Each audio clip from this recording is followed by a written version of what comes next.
We're doing a lesson on rational inequalities in this particular lesson 3. So let me start with the first one. It says solve each inequality algebraically. So before we actually solve rational inequality, I want to make sure that we know how to solve an algebraic equation, algebraic inequality, not an equation but inequality. So I'm going to start with something really simple that's not even here. So for example, if you're told to solve, let's say x plus 8 is greater than 0, we would basically we'll try to get x by itself except with the inequality. So I would say x, you do minus 8 on both sides, is greater than negative 8. So that's how you would solve for this inequality. And if you were to put this on a number line, if this is a 0 and this is negative 8, it's all values of x greater than negative 8, and it's not greater than equal to, it's just greater than. So you put an open circle and these are all the values. So basically solving for inequality is like solving for x, except you take into account the inequality symbol. It gets a little more complex when you have when x has multiple values, like in a quadratic equation. We know in a quadratic equation x has 2 solutions. So how do you figure that out? How do you figure that inequality out? So the first step is still solving for x. At least you're going towards that. And in a quadratic, this is a quadratic but it's x squared. What do you do to solve for this? So you would basically do the factoring, right? Factoring is one of the ways to solve. So I would factor, in this case, it's the greatest common factor. So I'd factor out the x. X plus 8 is greater than 0. So if I was told to solve for x, my solutions for x would be x equals to 0 and x equals to negative 8. Except it's not equal to, it's greater than, and I cannot say x is greater than 0 and x is greater than negative 8 also. That's not possible.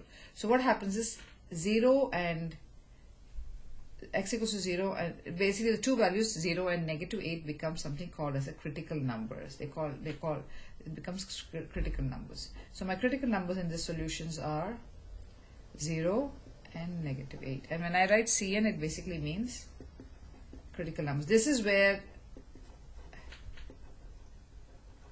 my inequality is used for. This is where my inequality comes into play. Okay, so what do I do with this? So what I do is I put these 2 critical numbers on the number line. So this is your step number 1, finding the critical numbers. Step number 2 is to put these critical numbers on the number line. So I have a 0 here. I have a 0 here and I have a negative 8 here. And this is my number line. And it says greater than, not greater than, equal to. So whatever it is, I put an open circle here, because whatever my solution is will be at the open circle. And then what I do is I test each of these intervals. I test values less than negative 8, I test values between negative 8 and 0, and I test a value greater than 0 and see if which of them is greater than 0. Which of them is greater than 0. So I'm going to go ahead and do this on a separate piece of paper because there is no space here. So step number 3 is to test values in the interval. Okay, so I start with a value less than negative 8. So I take x equals to negative 9. So you take this x equals to negative 9 and substitute it here. So you do negative 9 plus 8. What do you get? You get negative, this is a negative number, this is a negative number, negative times negative is positive. You don't care what the value is. All you care about is whether it's positive or negative, because you're testing for greater than 0. So this is positive. This interval is positive. Alright. Then you're going to test x between negative 8 and 0. So I'm going to take negative 1. I try to gravitate towards taking, the easiest number. So basically x, which is negative 1, and then negative 1 plus 8. What do you have here? You have negative here and you have a positive here. So negative times positive is going to be negative. So this interval is going to be negative. And my third one is going to be any number greater than 0. I'm going to take 1. When you substitute 1, you'll find that 1 plus 8 is again positive. So this is going to be positive. So which basically means that my solution, remember it says greater than 0. This is where I have to pay attention to what it's greater than 0. That means what are the values greater than 0? It's the positive values. So this is my solution, this is my solution. How do you write the solution? So you look at the graph and write your solution. So your solution is going to be this interval. What is this interval? Negative infinity to negative 8, and negative 8 is not included, and then starts again at 0, and 0 is not included. It's an open circle till 8. That's how you, so this is your step number 4. That's how you write a solution. So step number 1, find your critical numbers. Step number 2, put those critical numbers on a number line. Step number 3, test one number in each of the intervals, and depending on whether it says greater than 0 or less than 0, you take positive or negative values as your solution. I'm going to do one more of this kind. I'm going to do one more of this kind, and then we will look at rational inequalities. So this one is, so I'm going to start with first finding the critical numbers for which I need to solve. So this I have to first write it in the standard form, x squared plus 7x. So this negative 12 comes to this side, becomes positive 12, is less than equal to 0. So you're basically writing this in the standard form. And then when you solve for you to solve for x, you factor it. Is this factorable? Yes. Factors of 12 that add up to 7, x plus 4 and x plus 3. So what are my critical numbers here? My critical numbers are negative 4 and negative 3. So this is your step number 1. Now what you will do is, you will take these critical numbers and put it on a number line. Step number 2. You'll take these critical numbers and put it on a number line. There is negative 4 here. There is negative 3 here. And this is a number line. And somewhere here there's a 0, but we don't need that.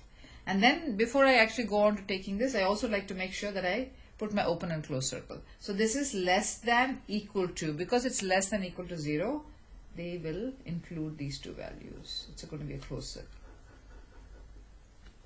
Right? Everybody understands that? Right. Okay. So now what you do is, once you put in this one, you test values. So I will start with taking a number less than negative 4. So I will take x equals to negative 5. Put that here. So negative 5 plus 4 and negative 5 plus 3. What do you get? Negative and negative, you get positive. So this becomes positive. Because this is negative, negative times negative is positive. Okay, then let's do another test. We have to do a test between negative 4 and negative 5. Well, there are no whole numbers, but that's okay. Take negative 3.5. You're only testing for whether it's positive or negative, because you're testing for less than equal to. Okay, so negative 3.5 plus 4 and negative 3.5 plus 3. So this is positive, 4 minus 3.5 is positive, and this is negative. So positive negative gives you negative. And the last one is, I take a value greater than negative 3 going in this direction. So I will take 0. Like I said, I always gravitate towards taking the simpler the better, right? 0, it's always easy to calculate with 0. 0 plus 4 is just 4. 0 plus 3, I'm putting it in this, is 3. So this is positive, so this is positive.